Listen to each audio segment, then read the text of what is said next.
I mean, if this can actually get leveled up here, this is huge for us. That's fantastic.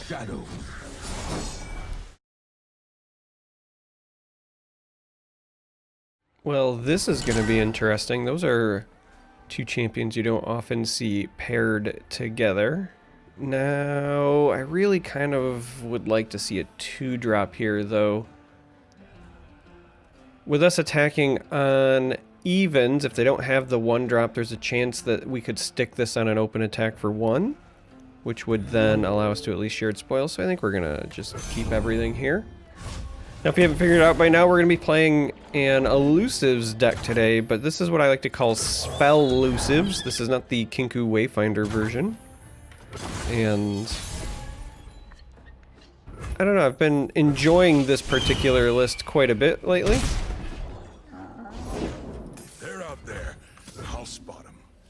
And so I thought I would showcase it. I thought I would show it off a little.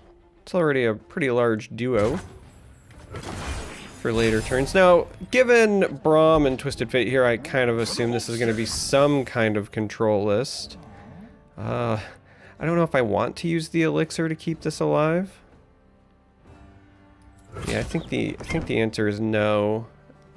I think you just save that tool.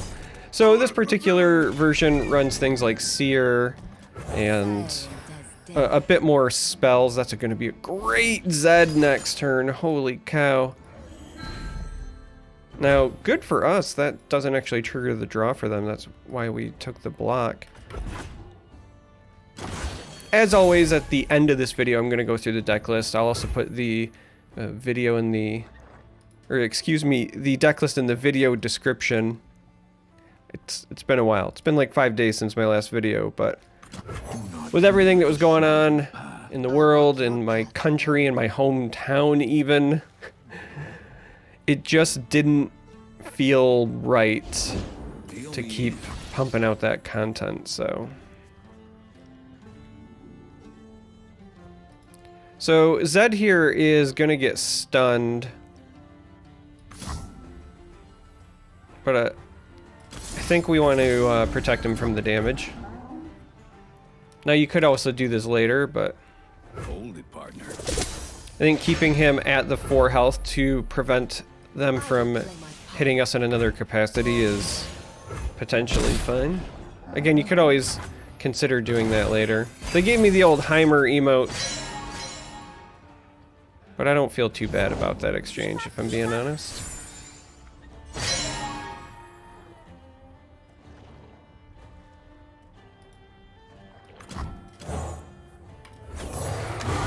Kind of thought about saving a will, but getting this buff here is so massive.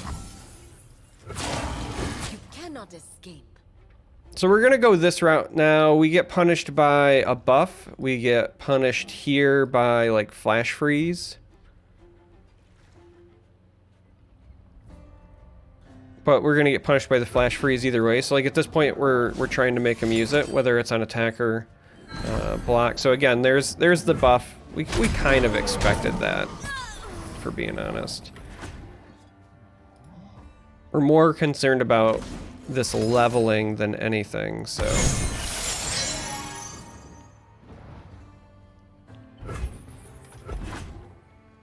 Doing a good job of keeping Plunder under control, and I feel relatively good about that.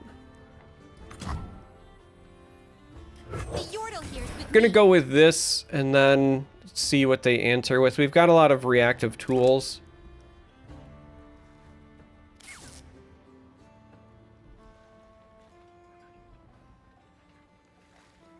So I kind of want to feel this out. Alright, so they're going to heal their Nexus, and I feel comfortable. We could play the Omen Hawk if we wanted like the one more buff here, but this is already a pretty formidable attack, and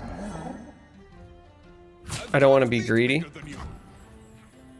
I mean, we're pushing 13 damage here, and they're going to lose the Tavern Keeper. I feel good about this exchange. So I think we just go ahead and say okay. And we're also going to get a shared spoils trigger.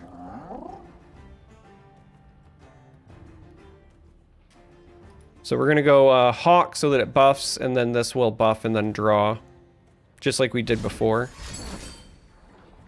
shuffle. Or I'm wrong, actually. So in this instance, we're actually just going to bounce this. As much as I want the shared spoils, we're absolutely going to bounce this, because not only does it take the buff off, but it's seen you draw, so it completely resets. And there's the surrender. Such a huge power play. Will of Ionia is busted right now. But that's game one, so we're going to hop into another game. Well, this ought to be an interesting test for us.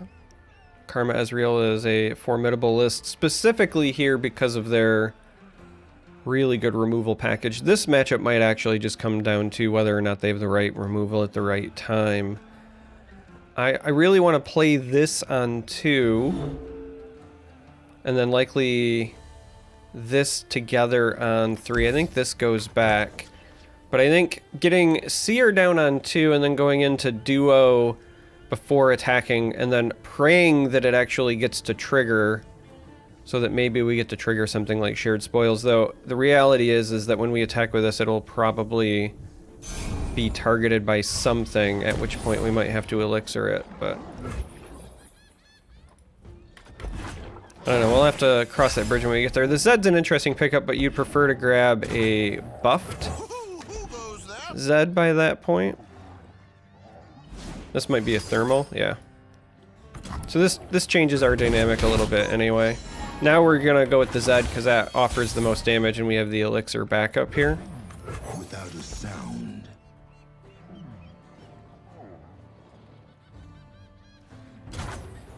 Do not deny me. I mean, if this can actually get leveled up here, this is huge for us. That's fantastic. So the Seer, well, we never got to trigger it, did its job in pulling out the removal bait. Don't blink or you'll miss me. Now this is an interesting dilemma here because you'd love to Omen Hawk before you've played this, but you want to be able to block this just to prevent the free Mystic shots. So we're going to go ahead and go with this. We didn't draw a unit, so we're not missing out on too much value. Now we can hawk it up because we still have the one left over. Now they might try to target this here. Oh, they didn't. Alright, fair enough. Here I think you just go with the open attack because we have our reactive tools. The real question is whether or not you want to do this proactively or not. It takes Will of Ionia off the table, but it leaves our other 2 options.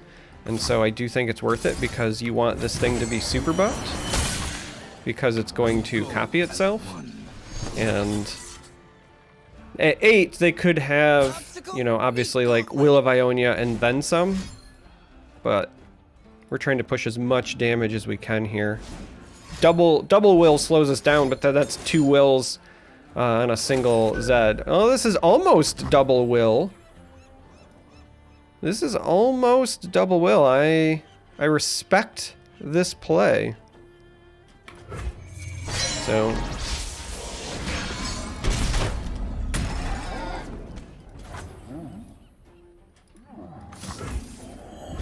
they're out of mana, so this is a pretty safe ploy.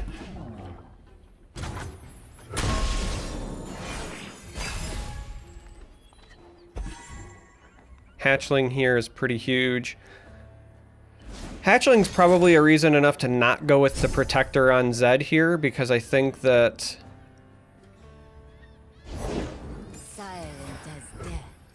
even just getting Zed down and then going into this plus attacking next round is worth our time. Now they have no mana. So we can at least get rid of, say, this with an elixir and then still have enough to get... Where are you going? Our Zed down. It's actually just a question now of do we also want to block the other one because that removes the number of potential blockers they have next turn as well for our super buffed Zed stuff. So like you could do something like this.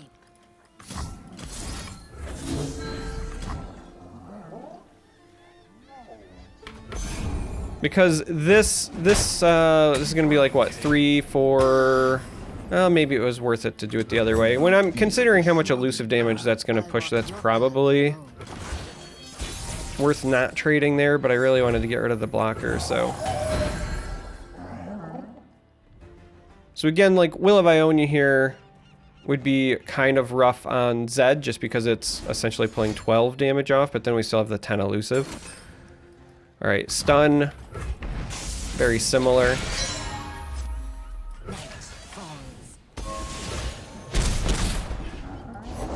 The spirit gives to those who listen.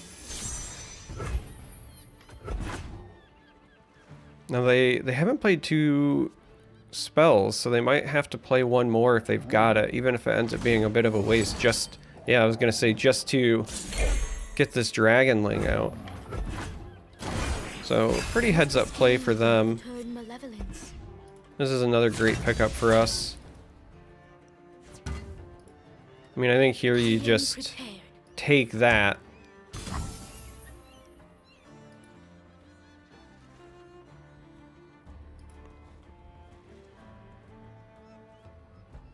I think taking this is fine as well. We don't want to give up any of our elusives in this particular situation. They're going to be better at pushing, and they're going to be at an effective health of 7, maybe more, but...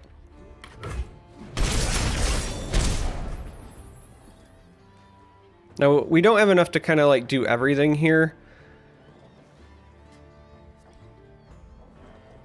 But I think getting this down to target this just to have another elusive blocker, and we know we want to lead off with that next turn, is fine. So I think we slow play it here with a Hawk, just to see if we can bait some mana out. Thinking, feeling, is that all you do? Small minds know only action without purpose.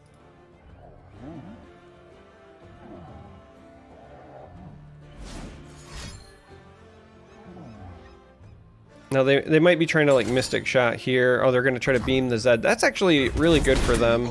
But we didn't, outside of like Will of Ionia on our own unit, we didn't have a good way to stop that anyway, so I don't feel too bad about running into that.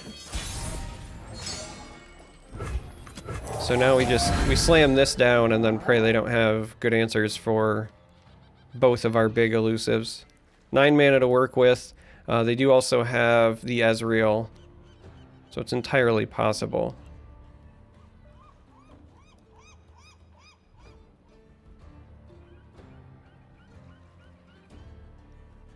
Now we have enough for our own Will of Ionia here as well. And they are pretty close to just like popping off. This is going to level up next turn, which will then make Ezreal pretty easy to level. So this is a very important swing turn for us in terms of pressuring them. Honestly, the turn where they had the healing potion with the Eye of the Dragon slowed us down quite a bit. Like there's a sizable difference between 2 health and 7 health here, because this doesn't threaten lethal by itself.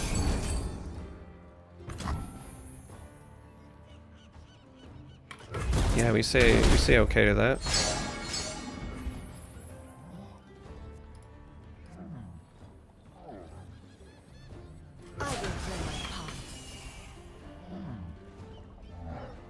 We could have maybe tried to like Will of Ionia something there, just to get rid of a potential blocker. Like maybe if you do it on Ezreal, then whatever this is doesn't punish us too bad. But they're going to lose their Ezreal, and then if I Will of Ionia Karma, they're also not going to have a whole lot of mana going into the next turn, and they will have lost all of their other units. So we just kind of have to like survive for a turn, and then we can come back again, because this won't be huge, but it gives us another replay. So I do think this is okay.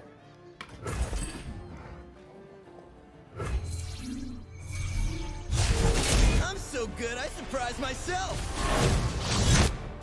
Because the big issue here is that Ezreal's leveled, and even though we kill the one, if this is still on the board and they have the second one in hand, and they're almost halfway through their deck, so that's a pretty high likelihood. If they have the second one in hand, that comes down and it really starts to wreck us. Now, this other Will of Ionia that we just top decked right now is massive for us, because now we basically say, like, the only spells you get value out of are right now, and you won't get to replay her, and we're going to set ourselves up for a great open attack this next turn, so.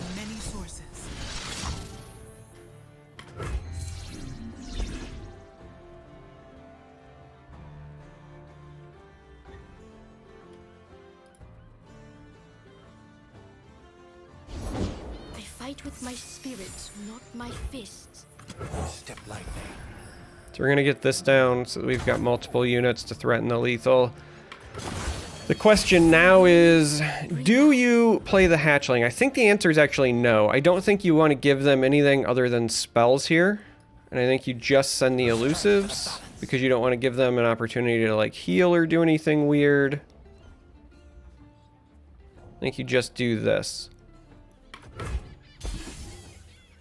We've made them already use a number of, you know, Will of Ionia or strikes. Things that just outright remove a unit. And we just need any unit to be able to connect here.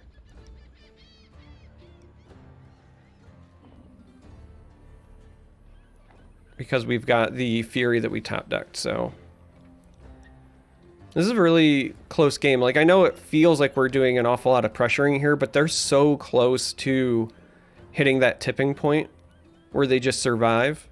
And that's all this deck really needs to do. Like, once they get a foothold, once they stabilize, they can just win like that.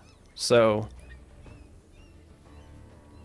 do not let these health totals fool you. This deck is entirely capable of winning from this position. Now, I don't know what their hand is like. I don't know what the random spells are that they got. We're gonna do our best here. And whatever it was, it worked. So that is a good performance. Let's go take a look at what the deck is and what I'm running. I stumbled over my words earlier, but as I said before, the deck code for this will be in the video description. We're going to go through the list, kind of talk about inclusions. This is what I call Spellusives, and the idea is pretty simple. Instead of going the Kinkou Wayfinder path, which is, in my opinion, still a very powerful deck for Elusives, this one focuses on Starlit Seer, using this as another early game drop. It also kind of helps you defensively at times. It can sometimes soak removal, as we saw in one of the matchups. But it also gives you the ability to like really go off and buff some of your units with even just like a couple of spells. And it also means you get more combat tricks. So in a deck like this, sometimes that really works out to your advantage. The one downside to a deck like this is sometimes you just brick your hand. You get all combat tricks, no units. It's the nature of the beast, but let's talk about what's in it. So I'm currently running 2 Brittle Steel, 3 Elixir of Iron. I do it this way because keeping your units alive is just more important. You need the Elusives to live, to pressure, but Brittle Steel also gives you some of that, like, countering their own pressure ability, and specifically there's a number of plunder decks running around, whether it is like Keg Control that wants to steal things, whether it's the Sejuani lists. Just preventing your opponent from hitting your Nexus is actually a really important thing in the meta right now. So while this doesn't keep your Elusives alive, this 1 mana investment to A, potentially buff things when Seer is on the board, but B, shut off plunder effects is pretty huge. Omen Hawk, standard opener in a list like this. Not running the 1-drop Elusive unit because we're not running Wayfinder. Green Glade Duo is pretty standard in Elusive lists. 1 Conspirator, this is because we don't have as many units that have summon effects, but still bouncing Omen Hawk is always powerful. Bouncing Shadow Assassin is always powerful. Super late game, even something like Hatchling or Protector can be really powerful. So it's currently in here as a 1 of, just to kind of shore things up. Now, 2 Shared Spoils. At times, I want to sometimes make this become a 3rd Spoils, but as you look at the numbers here, I don't want to go too heavy in spells. You do still need units to win the game, but that could be a change that you might consider making, simply because Shared Spoils is amazing in this list. It is one of the better sources of card draw in this particular list. I mean, it's basically like Shadow Assassin in this, but this always, if you've hit the Plunder, right, you buff and then you draw one of them, and that can be massive if you've had an opening where it's like Omen Hawk and then you Starlit Seer and you haven't yet drawn one of your units, and then, you know, one of those connects, you get your Plunder, you play a Shared Spoils, then all of a sudden you're guaranteed to draw a unit that had +3/+3 on it early in the game. This card is growing on me significantly. Now, Starlit Seer is the reason that you call this Spellusives. It's the reason that you're on a version like this, and that's just because, again, this gives you another early game drop. It sometimes soaks removal. We saw that in one of the games that I'm showcasing with this video. And even if it doesn't soak removal, like it's just a good card. Like it's actually pretty solid right now, and it doesn't take a lot, in my opinion, to really build around it. I mean, here we're only running 15 spells, but it's still pretty common if it doesn't die right out of the gate to get, you know, a +2 or a +3 total value. So I've also been impressed, just like Shared Spoils, I've been impressed with this in practice. Like on paper, it doesn't seem very good, but with these elusive units, you only need 1 or 2 buffs. So Shadow Assassin, this is an elusive staple. This is almost an Ionia staple. It's just good all around. Currently running 1 Twin Disciplines just as an X factor because sometimes it bails you out. Sometimes it helps you find that lethal. But I like it as a 1-of as well because if you play 1 against your opponent and you're on the ladder and it's not open deck lists, then they just assume you're probably running more and it forces them to play around it. So I'm just running it as a 1-of. Zed is pretty standard. Like that's the champion you run in lists like this because of the deck buffing, because of his offensive potential. Currently just running the 1 Deny because a lot of the things that are really problematic for your list in the meta right now just can't be denied. Whether it's Frostbite stuff in the Sejuani list, whether it's like Pilfered Goods, there's just a lot of burst spells that are pretty annoying in the meta. And there's not many expensive spells that you really want to stop. So, you know, Sejuani list, for example, are running copies of Reckoning, and I think that's a great move right now. This is good for that, but like the meta, in my opinion, right now is not in a place where you really need 3 denies, and so it's just a bit of a call on whether you want 1 or 2. So like if you wanted to up this to 2, you could cut the Twin Disciplines. If you wanted to, you could go 2 Deny, 2 Will of Ionia, but I think that's a mistake. Personally, Will of Ionia right now is busted. Again, with so much of the meta revolving around either big power plays or triggering plunder or whatever, this is one of the best defensive options you have, and it's one of the best tempo options you have. This card is still really, really insane. So I think this is a 3-of. So maybe you cut this for a Deny if you really want that second one. Fury of the North. This card is amazing on Zed. This card is amazing on Elusives. This is great with Starlit Seer. This is just good for this list. Lifeblade. This kind of helps you because it's another elusive in race situations where you're trying to race your opponent's Nexus down. This can be really beneficial. I have not seen as much burn since the adjustments, so there also could be a time where maybe this starts to get cut down a little bit, but for now, there's still no reason not to run 3 copies of it. Will of Ionia, I already elaborated on, busted, good. And then your top end is just standard Ionia elusive top end. Jeweled Protector because it's a great body, it gives you buffs. Hatchling is your finisher, or like one of the games. Sometimes you got to play a couple of them to really finish off your opponent, but this is like your end game. I'm going to play this and push a lot of damage card, and it just synergizes solo with everything your list does. You want to buff things, you want elusive units. It's a summon effect, so as I said before, super late game, maybe you got some cool things you can do with Conspirator, but this is just your standard finisher. So this is the list. That code will be in the video description. Very glad to be back to making videos. I feel like every time I get back to making them, something happens and I have to take a break. But this time it was America that happened. So, yeah. Sorry about that. I hope to be making videos again more regularly soon. I'm juggling a lot of things. I'm still a regular on the UMG Rewind show. If you haven't heard me mention that, you should check it out. It's on the UMG TV app. You can get it on Android, iOS. I think there's UMG Gaming TV website. You can get it on like your Roku, like I watch it in my bedroom. So I'm on UMG Rewind there. I'm also going to be hosting a show called Valorant Views, or at least that's the tentative title. So if you're into Valorant and you want to hear people talk about Valorant, I'm going to be doing that as well. But I still love Runeterra, And with the news that we're finally getting Spectator here, I'm going to really ramp up my focus back here as well, because I adore this game and I just miss it and miss making content for it. So I'm very happy to be doing this. So if you made it this far, you're still listening to my old man rants that I'm prone to at the end of these. Thank you. I appreciate you. And I appreciate that you deal with these rants. I don't know how to say goodbye. I don't want to say goodbye. I just miss you all. So anyway, love you all. Thanks. And until the next video.